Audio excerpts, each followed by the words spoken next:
ہم انسانوں کا نا ایک بڑا عجیب سا مسئلہ ہے۔ ہمیں لگتا ہے کہ ہم اپنے فیصلوں کے مکمل طور پر خود مختار ہیں۔ ہاں بالکل، مطلب ہم سمجھتے ہیں کہ ہماری زندگی کا سارا کنٹرول ہمارے ہی ہاتھ میں ہے۔ جی وہی نا، ہم کسی بڑے سفر کا ارادہ کرتے ہیں، ویزا لگواتے ہیں، فلائٹ بک کرتے ہیں اور سامان پیک کرتے ہیں، اور دل میں سمجھتے ہیں کہ یہ سب ہماری اپنی محنت کا کمال ہے۔ اور بظاہر تو یہ ایک بڑی سیدھی سی مساوات لگتی ہے کہ میں نے وسائل جمع کیے، ارادہ کیا اور میں سفر پر نکل پڑی۔ بالکل، لیکن آج کے اس گہرے مطالعے میں ہم جس پکار کی بات کر رہے ہیں نا، وہ کنٹرول اور ارادے کے اس انسانی سراب کو بالکل توڑ دیتی ہے۔ صحیح کہہ رہے ہیں آپ۔ ہزاروں سال پہلے ایک بنجر وادی سے ایک ایسی پکار بلند ہوئی تھی جو یہ ثابت کرتی ہے کہ انسان خود سے کہیں نہیں جاتا۔ جی، اور سننے والوں کے لیے یہ جاننا بہت دلچسپ ہوگا کہ انسان دراصل صرف ایک ایسی دعوت کا جواب دے رہا ہوتا ہے جو اسے اس کی پیدائش سے بھی پہلے دی گئی تھی۔ ہاں، اور آج ہم اسی کائناتی دعوت نامے کی گہرائی میں اتریں گے، جسے تلبیہ یا عام زبان میں لبیک اللہم لبیک کہا جاتا ہے۔ بالکل، تو اس تفصیلی نشست کا ہمارا مشن یہی ہے کہ یہ سمجھا جائے کہ یہ محض چند الفاظ یا کوئی روایتی نعرہ نہیں ہے، بلکہ یہ اعمال کی ادائیگی اور ان کی قبولیت کے درمیان موجود اس فرق کو سمجھنے کی چابی ہے جسے ہم اکثر نظر انداز کر دیتے ہیں۔ یہ جو آپ نے بات کی نا اعمال اور ان کی قبولیت کے فرق کی، یہ بہت گہری بات ہے۔ دیکھیں، یہ فرق تو پوری انسانی نفسیات کو بدل کر رکھ دیتا ہے۔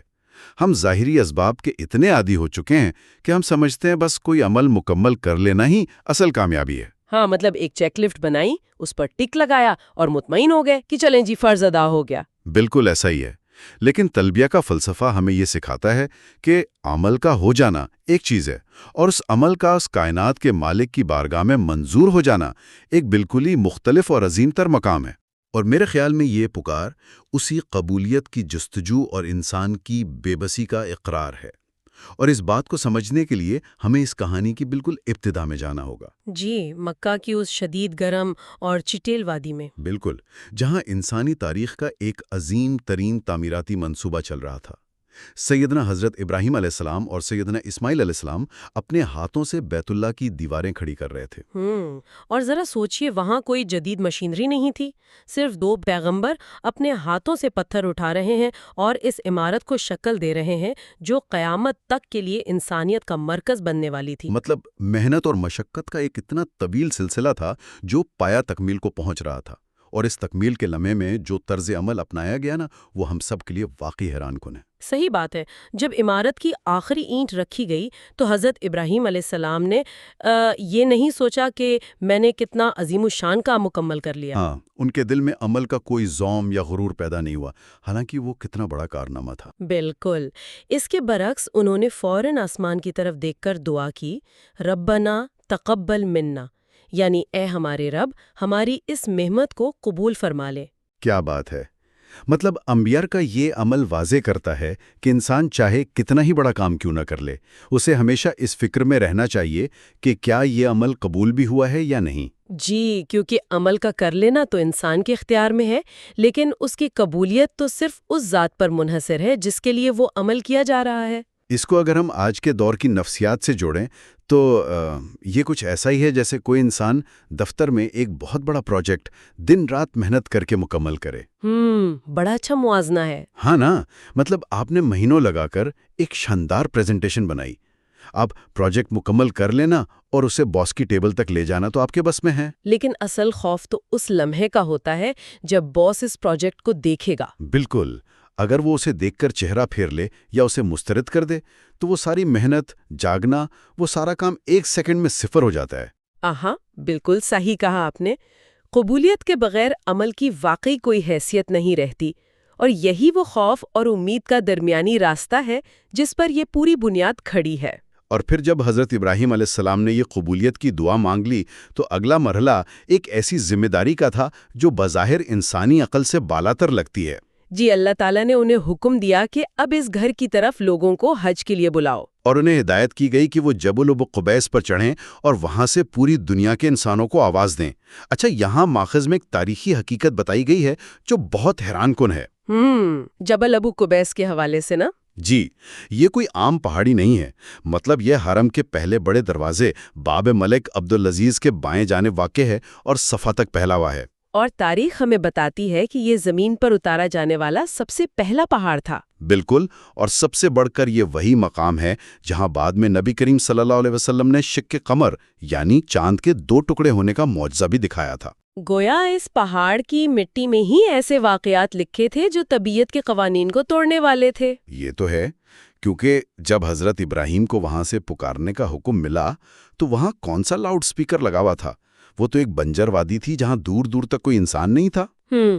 ایک اکیلے انسان کی آواز پوری دنیا تک کیسے جا سکتی تھی؟ یہی سوال ہے نا؟ جی بالکل، اتنے 1000 سال پہلے یہ کیسے ممکن تھا؟ دیکھیں، حضرت ابراہیم علیہ السلام کے ذہن میں بھی عین یہی سوال آیا تھا۔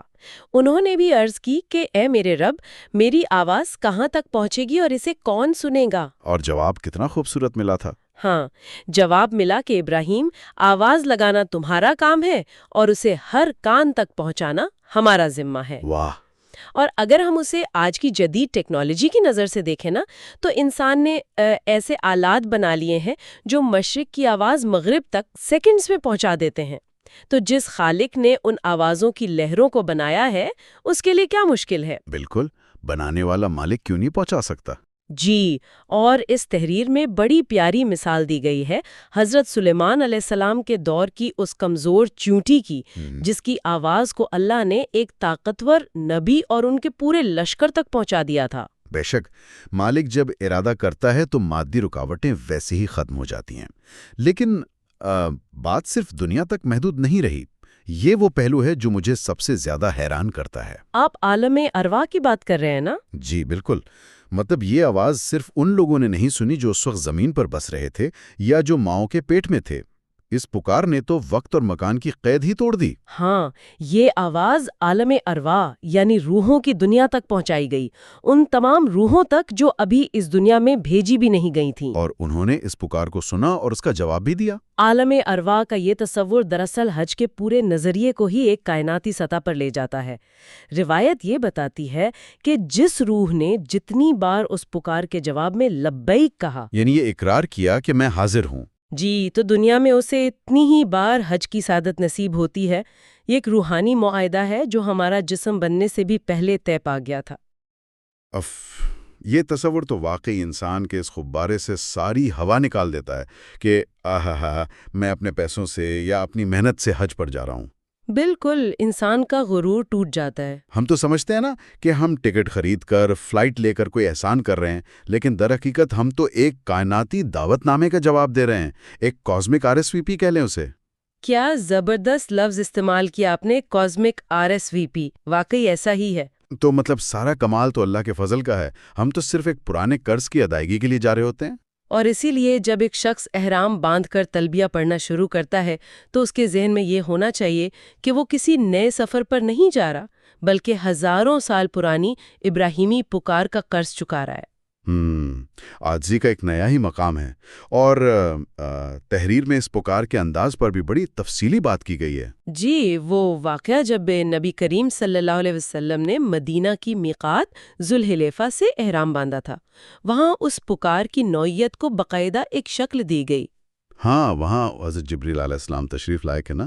بالکل، اور انہوں نے باقاعدہ پیغام دیا کہ صحابہ کرام سے کہیں کہ وہ اس تلبیہ کو بآواز بلند پڑھیں، اسے دل میں چھپا کر یا سرگوشی میں ادا نہیں کرنا۔ صحیح، اور اسی حوالے سے آقا دو جہاں صلی اللہ علیہ وسلم کی ایک حدیث کا ذکر بھی ہے کہ گویا وہ حضرت موسیٰ علیہ السلام کو دیکھ رہے ہیں جو کانوں میں انگلیاں دے کر بلند آواز سے لبیک پڑھ رہے ہیں۔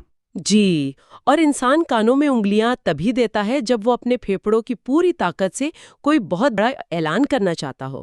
لیکن ایک طرف تو اتنی بلند آواز سے حاضری کا اعلان ہے، کائنات کے ذرے ذرے کو گواہ بنانے کا جذبہ ہے، لیکن دوسری طرف اس میں ایک عجیب سا خوف بھی محسوس ہوتا ہے۔ کس قسم کا خوف؟ مطلب میں اسے اس طرح سوچتا ہوں کہ یہ بالکل ایسا ہے جیسے آپ پورے اعتماد کے ساتھ کسی بہت بڑی اور جاہ و جلال والی شخصیت کے دروازے پر دستک دیں۔ آپ پوری طاقت سے پکار رہے ہیں کہ میں حاضر ہوں، لیکن اچانک دل میں یہ خوف بیٹھ جائے کہ اگر اندر سے جواب ملا کہ یہاں سے چلے جاؤ، تم کون ہو، تو کیا ہوگا؟ ہاں، مسترد کیے جانے کا خوف، یہ واقعی ایک بہت گہرا پہلو ہے جو اس بلند پکار کے متوازی چلتا ہے۔ وہ شرمندگی اور وہ ذلت کا احساس انسان کو ہلا دیتا ہے۔ بالکل، اور اس کیفیت کی سب سے بہترین اور لرزہ خیز مثال تحریر میں امام زین العابدین رحمۃ اللہ علیہ کے واقعے سے دی گئی ہے۔ جن پر لبیک کہتے ہوئے غشی طاری ہو جاتی تھی۔ جی، جب وہ احرام باندھتے اور لبیک کہنے کا وقت آتا تو ان کے چہرے کا رنگ پیلا پڑ جاتا اور وہ بے ہوش ہو جاتے۔ اللہ اکبر۔ جب ان سے پوچھا گیا کہ آپ بے ہوش کیوں ہو جاتے ہیں تو انہوں نے فرمایا کہ جب بندہ پکارتا ہے لبیک تو آسمان سے اس کا جواب آتا ہے۔ اگر مال حلال ہے، نیت صاف ہے تو قبولیت کی مہر لگتی ہے، لیکن اگر کمائی حرام کی ہے یا نیت میں فساد ہے تو جواب میں لا لبیک ولا صادق کی آواز آ سکتی ہے۔ لا لبیک ولا صادق، مطلب نہ تیری حاضری قبول ہے نہ تیری لبیک۔ جی، یہی وہ مسترد کیے جانے کا خوف تھا جو ان پر غشی طاری کر دیتا تھا۔ یہ قصہ تو واقعی انتہائی جذباتی اور فکر انگیز ہے۔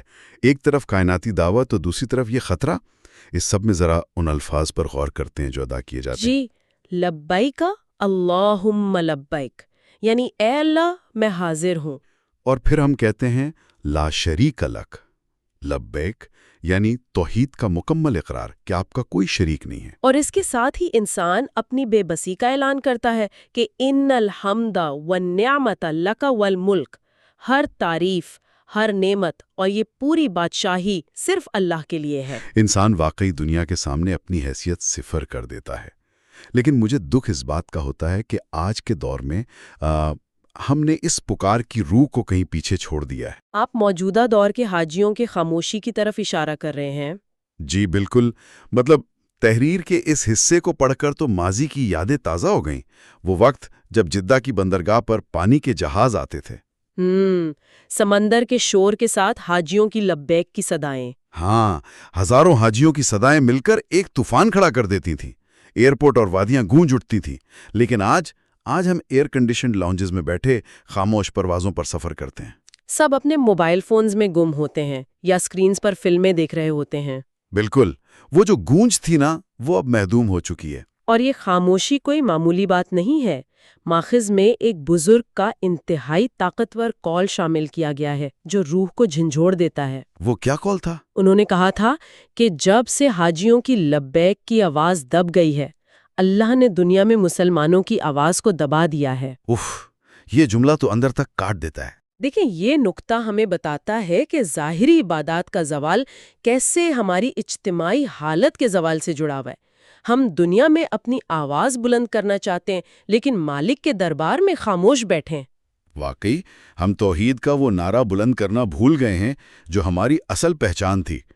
لیکن خیر، اس تاریکی میں بھی کچھ مثبت پہلو نظر آتے ہیں۔ ہاں، جیسے اس نومسلم نوجوان کی مثال دی گئی ہے۔ جی بالکل، وہ نوجوان جو بنا تھکے مسلسل اور پورے جوش کے ساتھ لبیک کا ورد کرتا تھا، یہاں تک کہ اس کا گلا بیٹھ گیا۔ وہ خالص عقیدت اور محبت کی ایک بہترین علامت تھا۔ جب انسان کو اپنے رب کی پہچان مل جائے تو پھر وہ خاموش نہیں رہ سکتا۔ بے شک۔ اچھا، محبت اور عقیدت تو اپنی جگہ، لیکن اب ذرا گفتگو کو سمیٹتے ہوئے اس شعر کے عملی اور فقہی پہلوؤں پر بھی بات کر لیتے ہیں۔ جی ضرور، کیونکہ احرام کی شروعات ہی اسی پکار سے ہوتی ہے۔ بالکل، نیت کے ساتھ لبیک کا پڑھنا ضروری ہے۔